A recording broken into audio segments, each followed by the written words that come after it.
it starts with, yes, understanding what causes you mental pain, what brings you in a state of lack of motivation, procrastination, self-doubt, depressive states. And after you realize that, you can literally create a conversation with yourself and find examples about why it's good for you to overcome this challenge. Yeah. And measure yourself upon overcoming the challenge, but not upon receiving the challenge, because we are not in control. Yeah, like everybody has their own lives and we have our own challenges and obstacles, and it's not possible to eliminate obstacles from your life, but it's possible to treat them differently. Yeah, and to measure yourself upon overcoming the obstacle, but not upon receiving the obstacle in the first place. I'm Telana Simpson, and let's talk communication.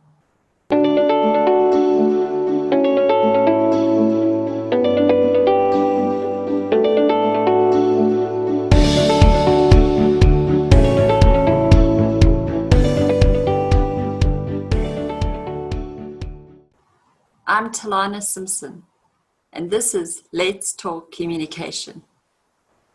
My guest with me tonight is Daria Tsvenger, and she's got a lovely story to tell us about how she really grew mentally strong after her 20s through an incredible journey of growth and became one of the top 100 young innovators. She's a mindset expert and the founder and CEO of The Dream Sprint. Work has been featured in Forbes and Vogue and a number of TV shows. And so I'm really excited to have her here on my show, Let's Talk Communication. So we're going to be exploring how to stay mentally strong during a time of crisis, getting some ideas and tips from the mindset expert, Daria Tsvenger. Daria, tell us the story then of how you became so mentally strong after your background of being like depressed in your early 20s to now. Yeah, for sure. So when I was growing up, I didn't know what depression was. I thought it's just people who who don't have enough willpower to do stuff. So I was pretty skeptical until I felt it on myself. And basically, from what I learned from my journey and from people that I worked with, depressive states, they happen when we are experiencing some rapid changes in life, which we did not choose. Yeah. Which we did not consciously, so we are not consciously putting ourselves out there. We kind of like they're happening to us, and our brain is just not designed to cope with such challenges. And that's why we become moody and can experience some depressive states. And of course, if we do not spot it early, we can spiral into literal like chemical imbalance in our brain. And this is what the depression is. So depression is like a physical disease. Yeah. So the approach to getting out of it should be, of course, both physical and mental. And I got my depressive states because of actually the immigration process, which was which I didn't choose per se, because I just moved to the United States from Russia. This is where originally from several years ago because of my husband's job. So it was not me who were choosing, oh my God, this is what I'll do, this is where I'm going. I was like, okay, if we gotta do this, we gotta do this. And then we moved, and then I figured out that I no longer have my identity. I no longer have things that I used to have, social relationships, career paths, and all these other things, that you establish when you permanently live in some place. And this totally dropped my confidence down. So I started to think about myself that I'm not good enough, I'm not worthy, that all other people are so much better around me, and then why should I even bother doing something if everybody else is better? And of course, it was like normal, typical immigrant issues, like the language, the culture, which is not native, which is foreign. And of course, all people who are local, they are kind of like privileged in this sense by default. and all these flaws, they became in a hyper focus for me, and this is essentially what I saw, like only this. And at some point I realized that it's not a healthy thing, it's just not a healthy behavior. And the reason I realized that, because I grew up in a family of, my mother is a doctor, and she's a functional medicine doctor. So the functional medicine, it's all about looking for a root cause and looking at human as a system, and not just in treating like one single thing which is imbalanced. So I started to dig deeper and understand that probably I have some kind of imbalance, because it's not a normal way to live life. I started to ask questions and, do my own research, and that's how I stumbled upon neuroscience. And I literally started to dig deeper about like how our brain was developing evolutionally, and how we as humans developed certain patterns that literally are becoming our major obstacles in life.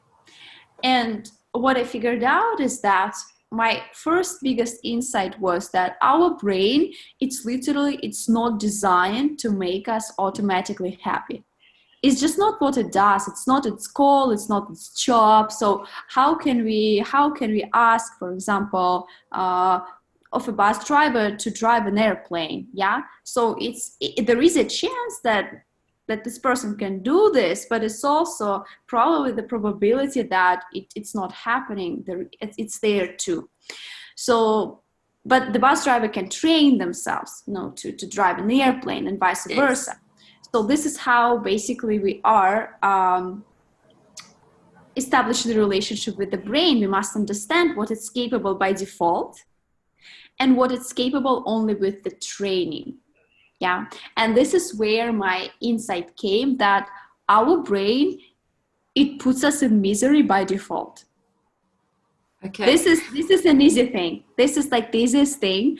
And the reason why it does that, because during thousands of years, when our brain was evolutionizing, changing a little bit, adapting to the environment, we used to have a lot of dangers in our outside environment. So our brain, the major job was to keep our bodies physically alive. And the brain was doing this by spotting all possible threats and projecting possible threats in future, because if you are able to project the threats the best, you have the highest chances to survive. But nowadays, the skill set, it's not super handy, because we don't have physical threats. So we scan for all possible, like psychological threats, social threats, which are really not threats. They're not threatening our survival, on a physical level. But our brain still, because it's our life changed so fast, but our brain is changing in a matter of thousands of years. Our brain still didn't catch up that scanning for constant threats, it's not productive thing for our careers. It's not productive thing for our relationships. It's a thing that actually can destroy the processes in life that you were building for quite some time. So this is in a nutshell how I got to the point where I realized that I must take responsibility, realize the default mode, and then start to build up from that. Well, and so can I just clarify, when you talk about the default mode, is that what people mention or call the fight-flight mode? When your brain goes into that, it's like I know it is the reptilian brain. It's that very, that's a great question. Yes, fight or flight mode. It's a mode when we are encountering dangers. Yes, and we can actually physically feel fight or flight mode. So our muscles become tense, our heartbeat heightens, like we have extra sweating and like palpitation, stuff like that. But sometimes we are not in the fight or flight mode per se. We feel normal, we do not sweat, like our heartbeat is normal, but at the same time, we feel really, really threatened. And this is where kind of like psychological fight or flight mode comes, not the physical one, but the one that happens in our minds. And it's not treated like a true fight or flight mode per se, that's why it can be ignored. But at the same time, we must keep track when we are, thinking and doubting ourselves, and expressing all the symptoms of us going into some wrong direction. So then let's bring the conversation back then around to what we mean then by being mentally strong, because the whole world right now is in this crisis mode. Yeah. And one of the things that's going to help us actually, cope with this is having some mental strength. So what do you mean by being mentally strong? Mental strength, it comes the first step to even understand what mental strength is that you become aware about what you are threatened as of now. Yeah. So every thought that brings you discomfort, every situation that brings you discomfort, you literally, the first step is to keep track, like a secretary, like your own secretary, about what's going on.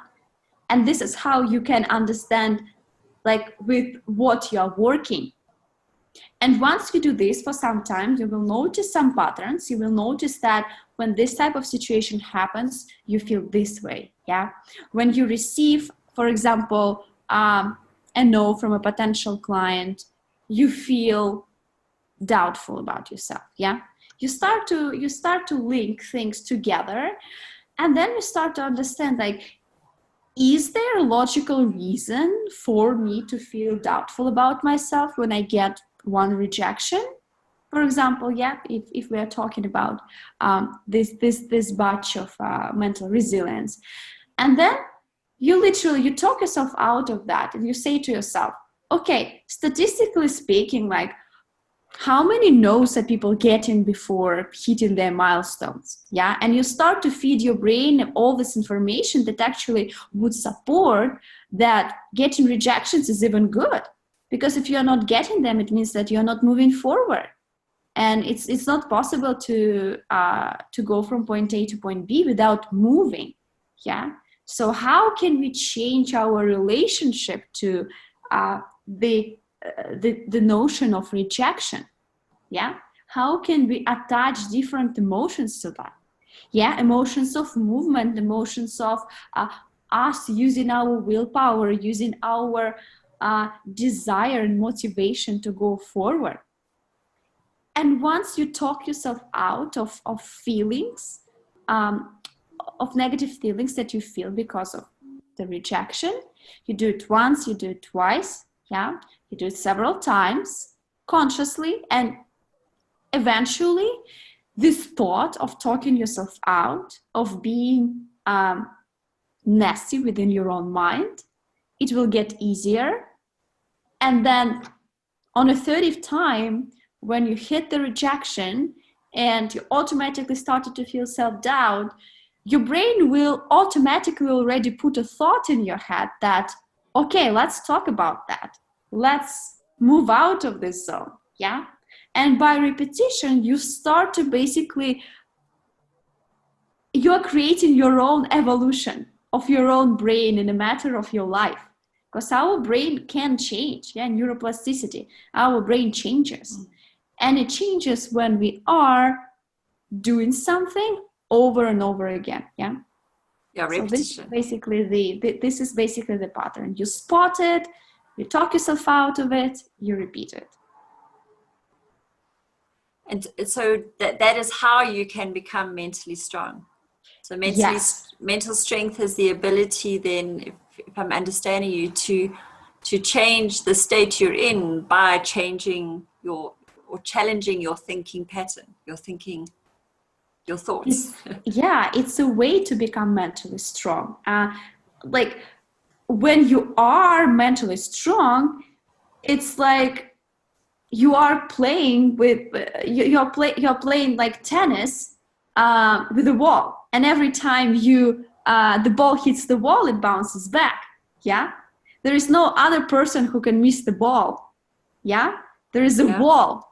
And so when you are a wall, and when whatever hits you, it bounces back, this is the mental strength. But in order for you to make a solid wall of your mental strength, you must understand where the holes, where the weak spots, and then reinforce them. So whatever is hitting your way, it bounces back. Yeah. Yeah. So it starts with that self-awareness. It starts with, yes, understanding what causes you mental pain, what brings you in a state of lack of motivation, procrastination, self-doubt, depressive states. And after you realize that, you can literally create a conversation with yourself and find examples about why it's good for you to overcome this challenge. Yeah. And measure yourself upon overcoming the challenge, but not upon receiving the challenge, because we are not in control. Yeah, like everybody has their own lives and we have our own challenges and obstacles, and it's not possible to eliminate obstacles from your life, but it's possible to treat them differently. Yeah, and to measure yourself upon overcoming the obstacle, but not upon receiving the obstacle in the first place. Yeah, that's a nice distinction. So are you saying then that we are in control of our brain? Because a lot of people, a lot of times, I also just feel like these thoughts just overwhelm me. They just come. They just take over. I don't have control over, what's going on. So what about that? What is what sounds like your strategy, what your suggestion is to spend that time to develop your ability to direct your thoughts, to have some control over them. We are not in control of our thoughts. Yeah, by default, if we are not consciously, for example, one day, like you go skiing, yes, and then the next day you find out about muscles that you never thought existed in your body. Yeah. So same thing. We, by bringing awareness to what we are thinking, what we are feeling, we are genuinely surprised because we are training the muscle we never thought is there. And this is the goal of it. Yeah, because there is this mentor of mine, her name is Byron Katie. I'm not sure you're familiar with her work. Yes. Yeah. Yes. And she on her seminar, she's saying that I am being thought. Yeah. It's not like I'm thinking, I am being thought.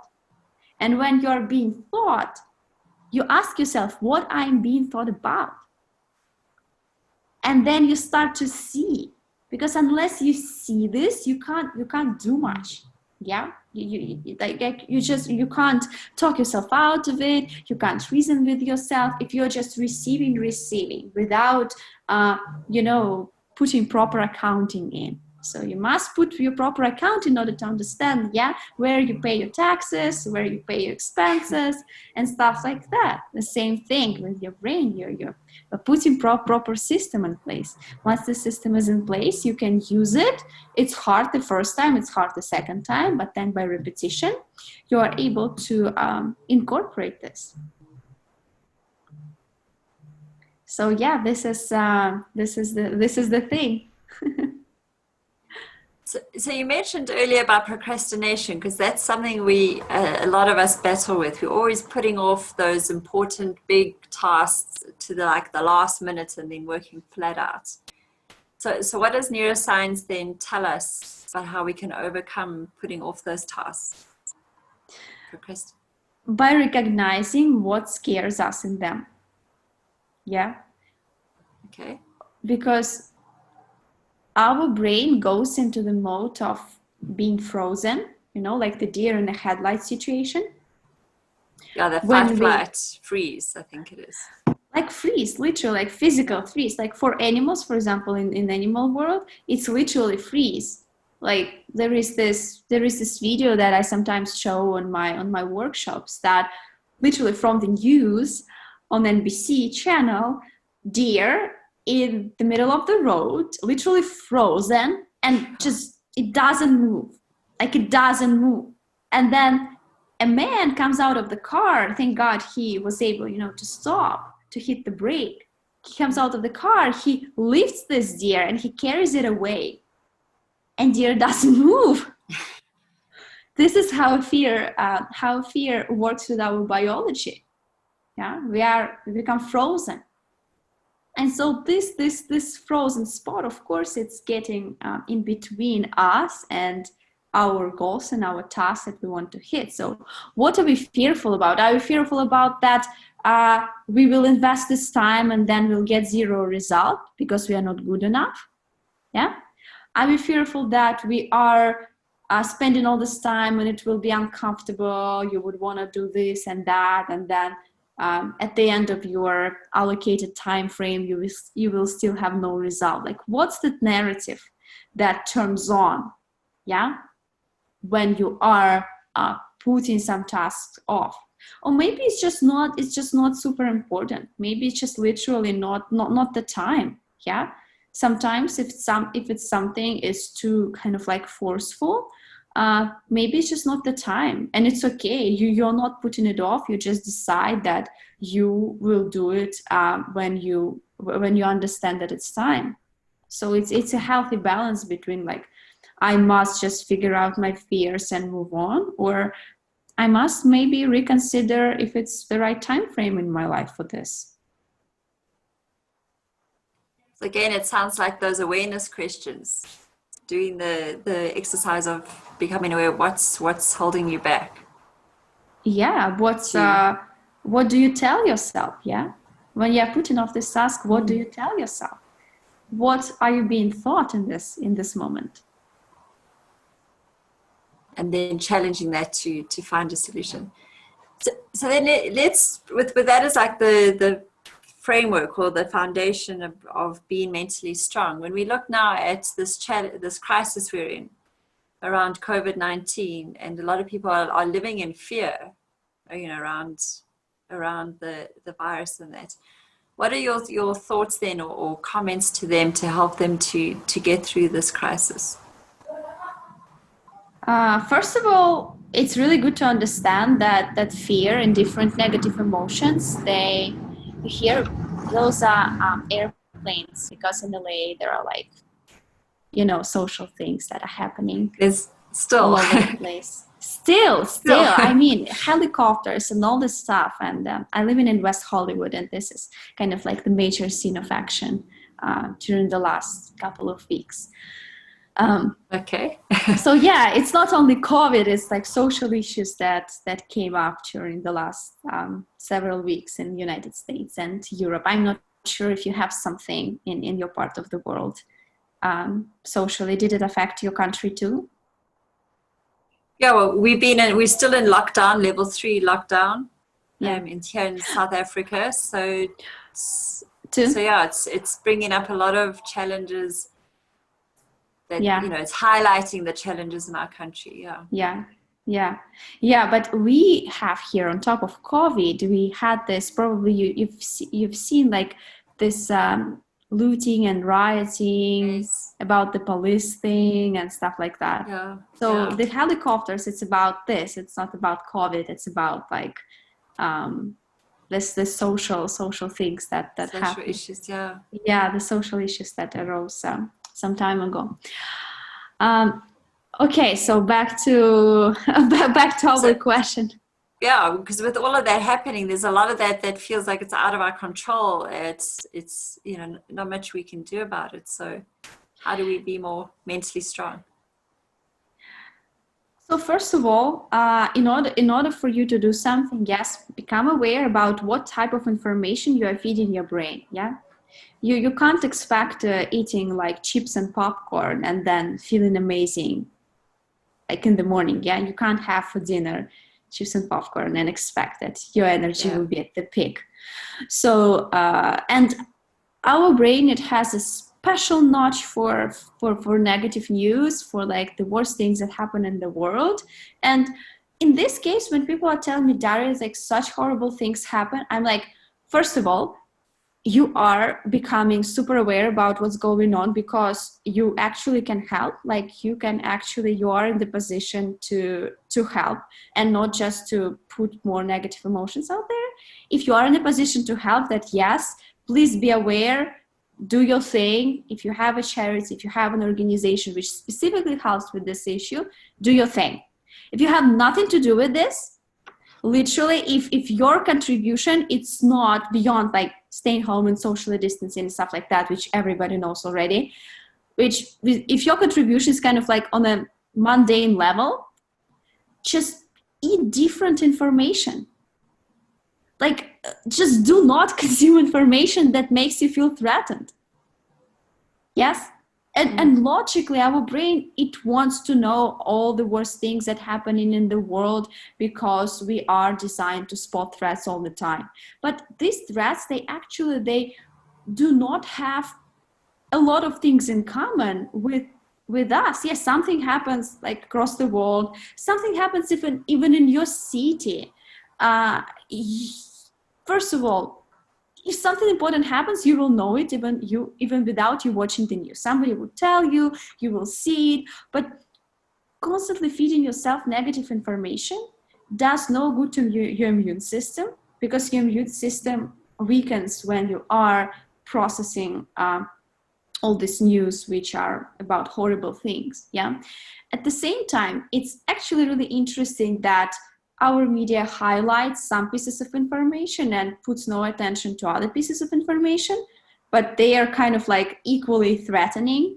So, for example, if we are all right now afraid of COVID-19, like, what about all other disease? Like, why do you not read inactively about them? Why don't you read cancer statistics? It's actually much higher likelihood.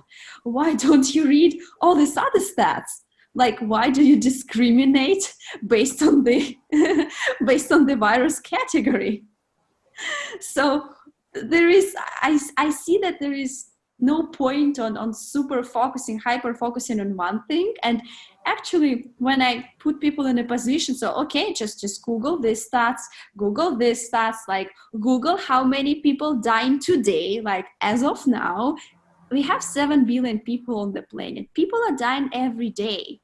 And if people are not dying every day, it would be a big problem for a planet, because we would just, like, our planet can't possibly bear people who live forever.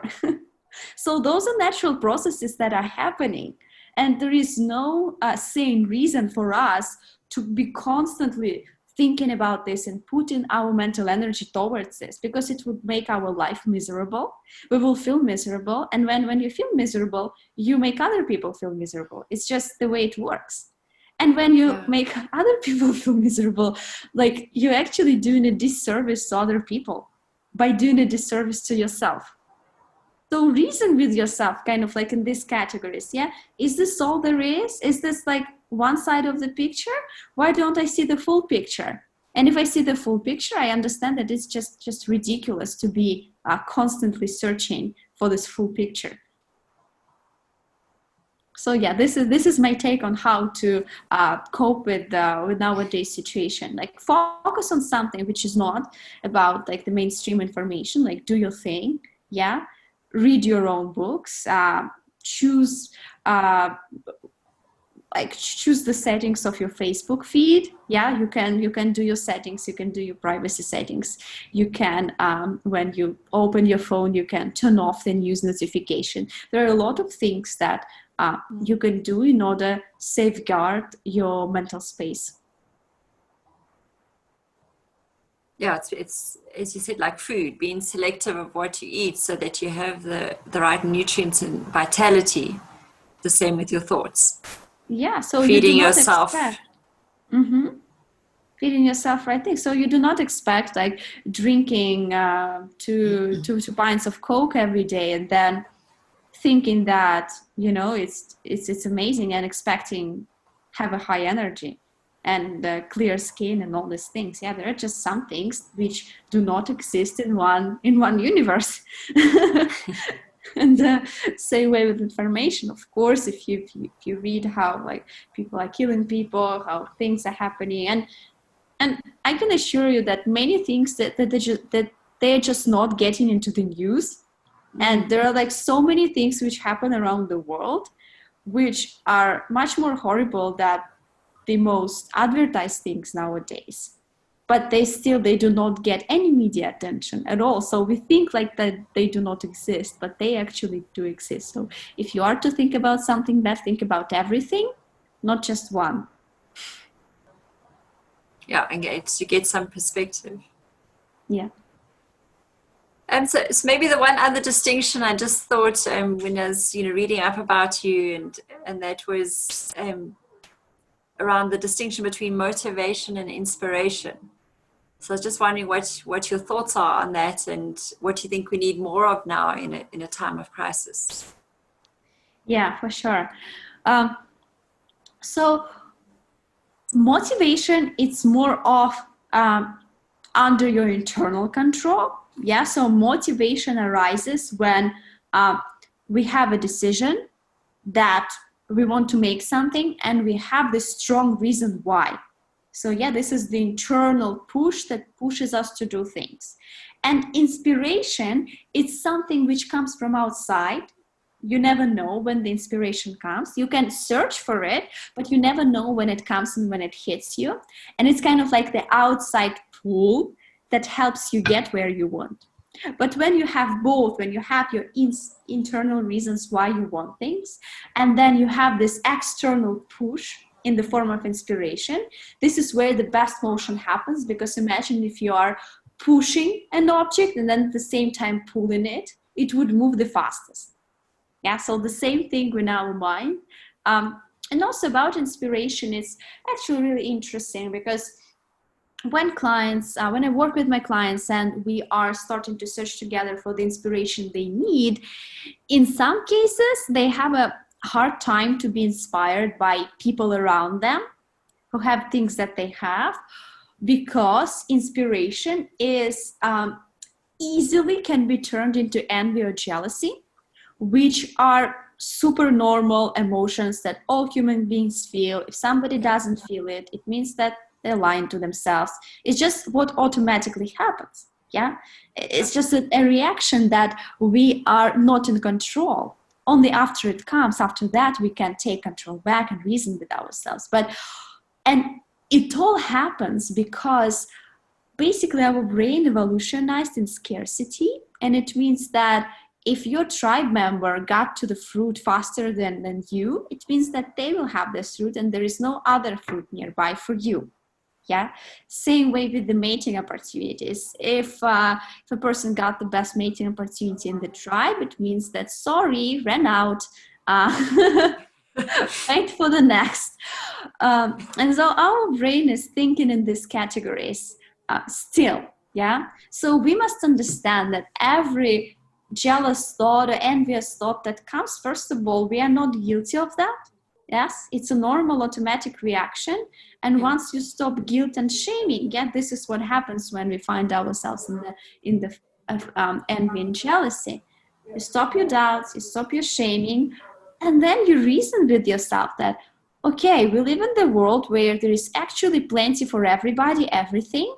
There is no scarcity per se. And if this person on Instagram has something that you want, it doesn't defy your odds of getting the same thing.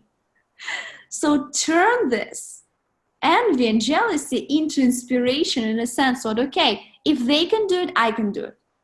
Yeah, this is the only thing that envy and jealousy does. If they can do it, I can do it, and that's it. Yeah.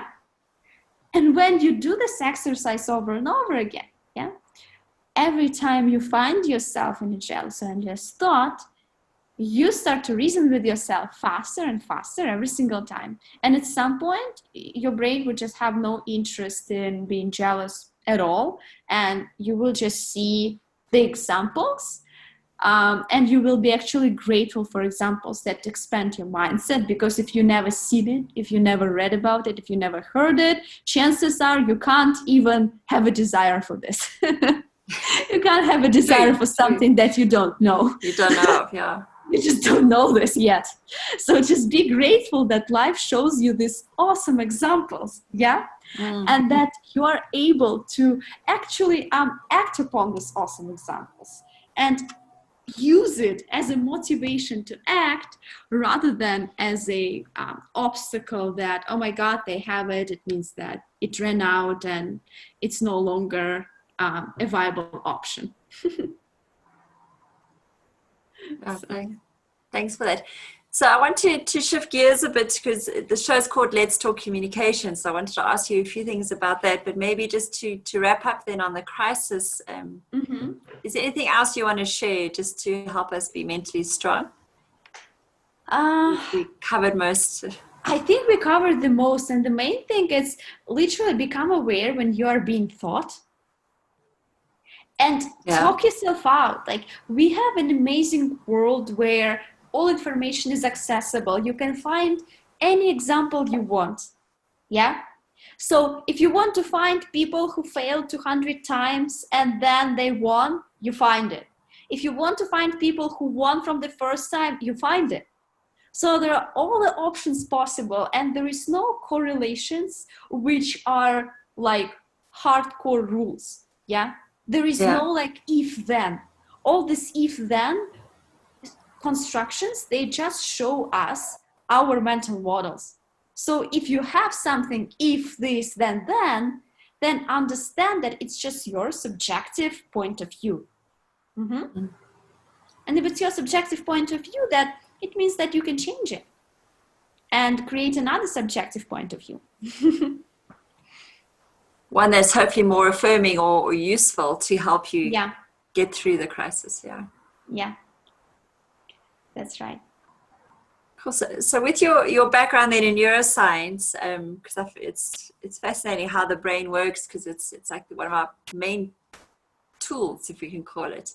Yeah. If we look at communication as our ability to express ourselves clearly to another person and also to hear what they're trying to say to create better understanding, is there anything then from neuroscience that would help us become better communicators? Oh, this is a good one. Communicators in general, in business and personal life. Yeah. So it's in general, how do we get better understanding between each other? And obviously the context would be in business or in your personal relationships. By understanding yourself, because like for example, I'm married for 4 years already, and first several years of marriage, it's actually hard. It's not a honeymoon, because you are getting adjusted to one another. Yeah, you're kind of like figuring out your territories, your boundaries, how you're allowed to behave, how you're not allowed to behave, and stuff like that. So the main key is to understand what you want, so you can communicate it in a kind manner. Yeah, because when we are communicating in an angry and some negative way, when we have a confusion in terms of what we want and what we need, but our desires, they're always within us. But if we are not recognizing them, when our desires are not met, we become angry. Yeah, because we can't proper communicate them in advance. So by you being honest with yourself and understanding your fears, your doubts, and your emotions, you're able to communicate these emotions to other people. And actually, the best communication formula, when you want to kind of like figure out something with another person, the best rule is to start by telling what you feel. Yeah? Not by telling that, oh my God, you did this thing, it was totally wrong, I didn't like it, I think it's amazing, like how come you do these things? Yeah. It's not a productive conversation. But when you start, yesterday I felt really, really threatened, and I felt really uncomfortable, and I'm not sure why, I'm trying to figure out, but it made me feel really sad. And then you do a pause. And then you put another person in a position when they're not threatened by you. Yeah. How come they can't argue with your feelings? And then they start to think, okay, maybe I was the cause of it. So how I was the cause of it. And people want to help other people. This is just how we designed. We want to help. But we can help others when we are not in the defensive mode. And we become defensive when other people tell us what we did wrong. Yeah. So the best thing to tell other person that they did something wrong is to tell that you felt some way and you didn't like it. But don't tell them that they were the cause. They can think for themselves. What was the cause? So yeah, this is the communication strategy that I use quite a bit of time. Quite a bit. Yeah. Cool. And then I'm also very, for me, what's very important in this world is having conversations that count. It's the important conversations that help us move things forward.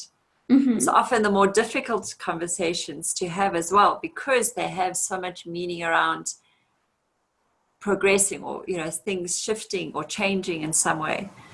So I wondered if you'd be willing to share with us maybe the last time you had a conversation that counted for you, and what it was about, and how did, you know, why did it count?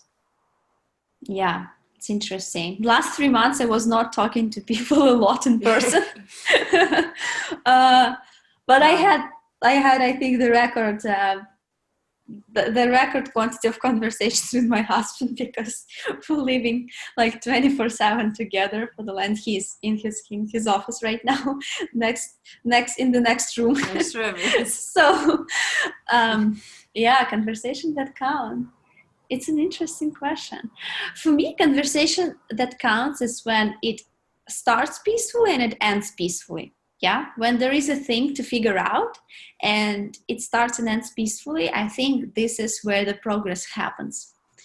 And a specific conversation, let me think, what was this specific conversation? The ones that I think about, they're pretty personal, so I'm not sure if I can share them. Well, that's okay. It's more, I suppose, my question would be, even if you got one in mind, is just to think then what helped you have that conversation. So it's interesting that you said what's important for you is it starts off peacefully and it ends off peacefully.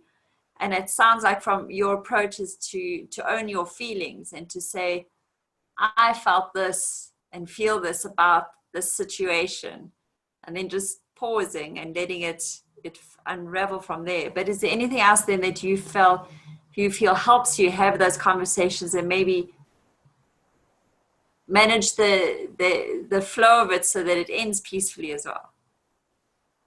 Yeah, for sure. So yeah, when I start, like, and also, in order to start such conversation, you should basically kind of schedule it in a way like, I have some thoughts on my mind. When can we discuss them? That's it. Yeah. But not when another person is in the middle of something and then you come in, I'm feeling really bad. Yeah. This scheduling is very useful. Yeah, so when you are on the same page and when you are both in the conversation mood, I think this is the best, and this is the best way to create a conversation that would count for you. Great, thank you. That's a good point. Well, then I suppose we're coming to the end of the conversation. So before I get your closing thoughts and have one more question, if anyone wants to get hold of you to hear more about your work and that, how can people get hold of you? Yeah, I have a website. Actually, the thing that I do, it's pretty simple. I have a program which starts every month, and first 10 days of this program are free. So if you're curious about my work, actually the best way is to come any month and try this 10 free days with me.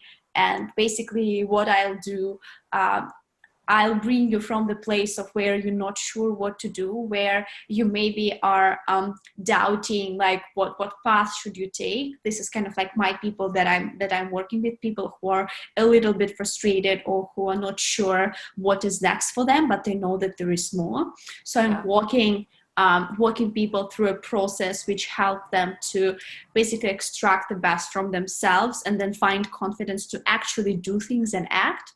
And I have a website for this program. It's called The Dream Sprint like the American phone company. So or running really fast in our or running really fast. Yeah. Yes, so running really fast. Dreamsprint.com. Yes. So this is the best way. I also have an Instagram. It's my first name _ my last name. I won't be bothering spelling it right now. Maybe it will be in the podcast link. I'll put it in the link and on the screen. Okay, nice. Super. So then just to wrap up then, what is the conversation that you believe we need to be having more of today that would make the world a better place?